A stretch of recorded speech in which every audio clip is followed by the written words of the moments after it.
اعوذ باللہ من الشیطان الرجیم بسم اللہ الرحمن الرحیم۔ ہم سورہ النحل کی آیت 79 پر ہیں، 79 الم یروا الی الطیر مسخرات فی جو السماء ما یمسکہن الا اللہ۔ کیا یہ دیکھتے نہیں ہیں پرندوں کو کہ وہ آسمان کی فضا میں مسخر ہیں، انہیں نہیں تھاما ہوا کسی نے سوائے اللہ کے۔ الم یروا الی الطیر مسخرات فی جو السماء ما یمسکہن الا اللہ۔ کیا یہ دیکھتے نہیں ہیں پرندوں کو کہ وہ آسمان کی فضا میں مسخر ہیں، انہیں نہیں تھاما ہوا کسی نے سوائے اللہ کے، یعنی اللہ کے حکم اور اس کے قانون کے مطابق یہ پرندے فضا میں تیر رہے ہیں۔ تفسیر عثمانی میں ہے کہ جیسے آدمی کو اس کے مناسب اعضاء عنایت کیے گئے ہیں، جس طرح اللہ سبحانہ و تعالیٰ نے آدمی کو اس کے مناسب اعضاء عنایت فرمائے، پرندوں میں بھی ان کے حالات کے مناسب فطری طاقتیں عطا کی ہیں۔ ہر ایک پرندہ اپنی اڑان میں قدرت کے قانون کے تابع اور اللہ کے تکوینی احکام سے وابستہ ہے۔ اسے کسی درسگاہ میں اڑنے کی تعلیم نہیں دی گئی۔ قدرت نے اس کے پر اور بازو اور دم کی بناوٹ ایسی عطا کی ہے کہ نہایت آسانی سے فضائے آسمانی میں اڑتے رہتے ہیں۔ کبھی ایسا نہیں ہوتا کہ ان کا جسم ہوا کو چیرتے ہوئے بے اختیار نیچے آ پڑے یا زمین کی کشش انہیں اپنی طرف کھینچ لے، کیونکہ قدرتی طور پر زمین کے اندر ایک کشش ہوتی ہے، یہ اپنی طرف کھینچتی ہے۔ تو کبھی ایسا نہیں ہوا کہ زمین کی کشش انہیں اپنی طرف کھینچ لے اور اڑنے سے روک دے۔ کیا خدا کے سوا کسی اور کی قدرت ہے جس نے ان پرندوں کو فضائے آسمانی میں روک رکھا ہے؟ تو یہ بڑی اہم بات یہاں بیان کی گئی ہے کہ اللہ سبحانہ و تعالیٰ نے جس طرح آدمی کو اس کے مناسب اعضاء عنایت فرمائے ہیں، پرندوں میں بھی ان کے حالات کے مناسب فطری طاقتیں عطا کی ہیں۔ ایک پرندہ اپنی اڑان میں قدرت کے قانون کے تابع اور اللہ کے تکوینی احکام سے وابستہ ہے۔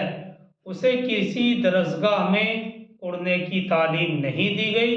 قدرت نے اس کے پر اور بازو اور دم کی بناوٹ ایسی عطا کی ہے کہ نہایت آسانی سے فضائے آسمانی میں اڑتے رہتے ہیں۔ کبھی ایسا نہیں ہوتا کہ ان کا جسم ہوا کو چیرتے ہوئے بے اختیار نیچے آ پڑے یا زمین کی کشش کبھی انہیں اپنی طرف کھینچ لے اور اڑنے سے روک دے۔ کیا خدا کے سوا کسی اور کی قدرت ہے جس نے ان پرندوں کو فضائے آسمانی میں روک رکھا ہے؟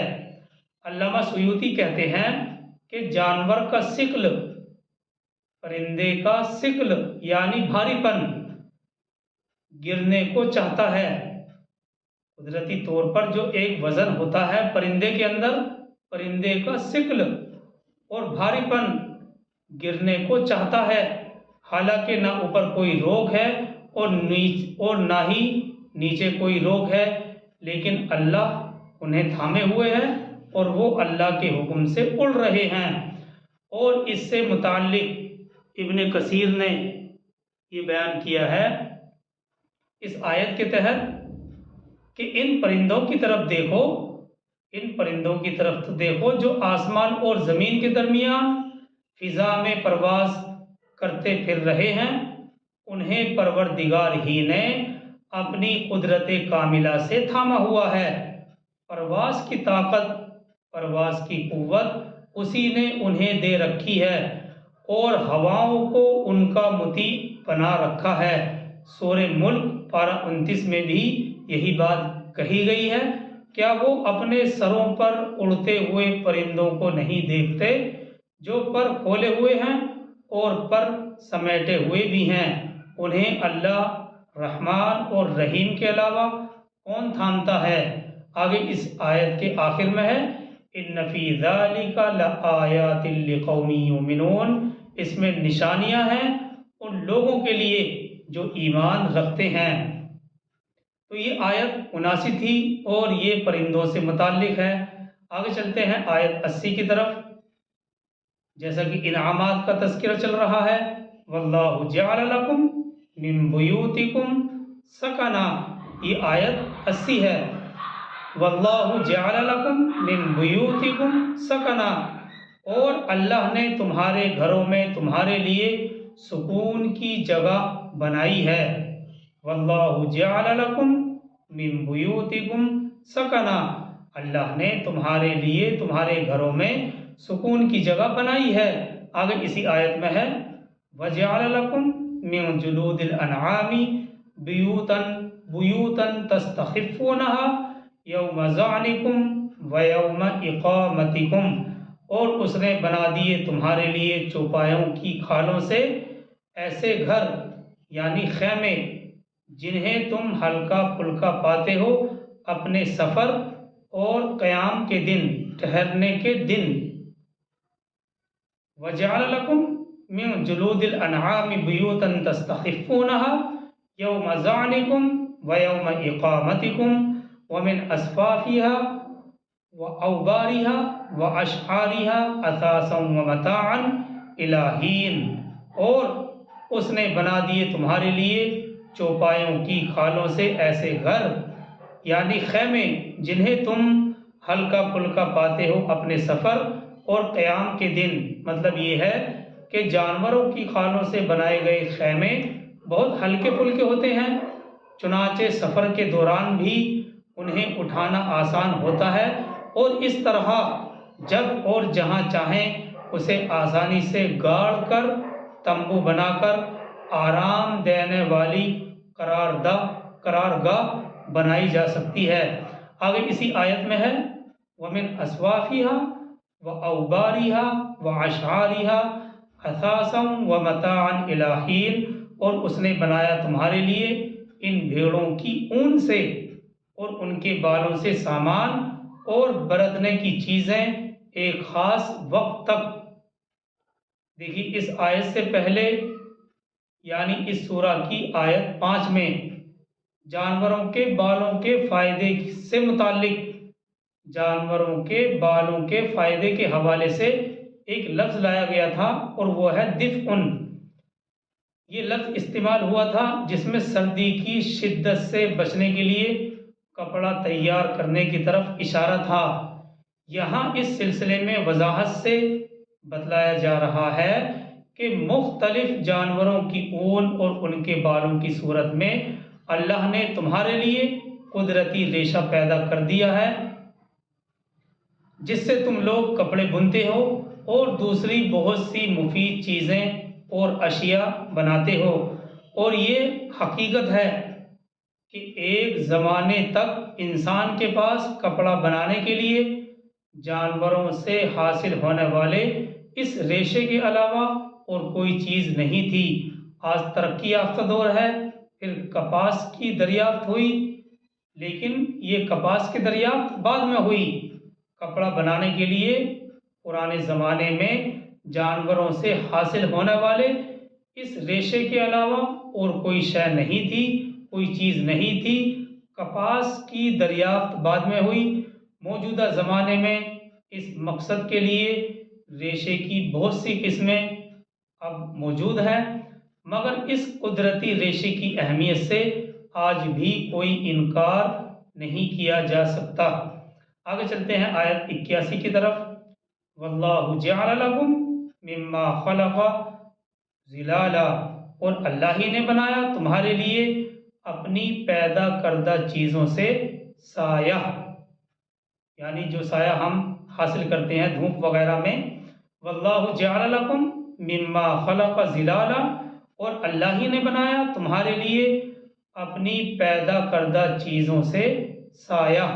یعنی اللہ سبحانہ و تعالیٰ نے درختوں اور بہت سی چیزوں سے سائے کا انتظام وضع فرمایا ہے جو انسانی زندگی کے لیے بہت ہی مفید ہے۔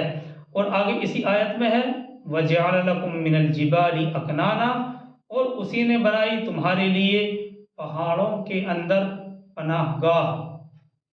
وَجَعَلَ لَكُم مِّنَ الْجِبَالِ أَكْنَانًا، اور اسی نے بنائی تمہارے لیے پہاڑوں کے اندر پناہ گاہ، یعنی پہاڑوں کے اندر بھی قدرتی غاریں پائی جاتی ہیں جن میں لوگ طوفانی ہواؤں کی شدت سے بچنے کے لیے پناہ لے سکتے ہیں۔ پرانے زمانے میں تو اس حوالے سے ان غاروں کی بڑی اہمیت تھی۔ آگے اسی آیت میں ہے وَجَعَلَ لَكُمْ سَرَابِيلَ تَقِيكُمُ الْحَرَّ وَسَرَابِيلَ تَقِيكُمْ بَأْسَكُمْ، اور بنائے تمہارے لیے ایسے لباس جو تمہیں بچاتے ہیں گرمی سے، اور ایسے لباس یعنی زر ہیں جو تمہیں بچاتے ہیں تمہاری لڑائی اور جنگ میں۔ جیسا کہ اس سے پہلے بھی کہا گیا کہ اس آیت میں، اس سورہ میں اللہ کے انعامات کی تکرار بہت زیادہ ہے۔ جگہ جگہ پر اللہ کے انعامات کی یاد دہانی کرائی گئی ہے۔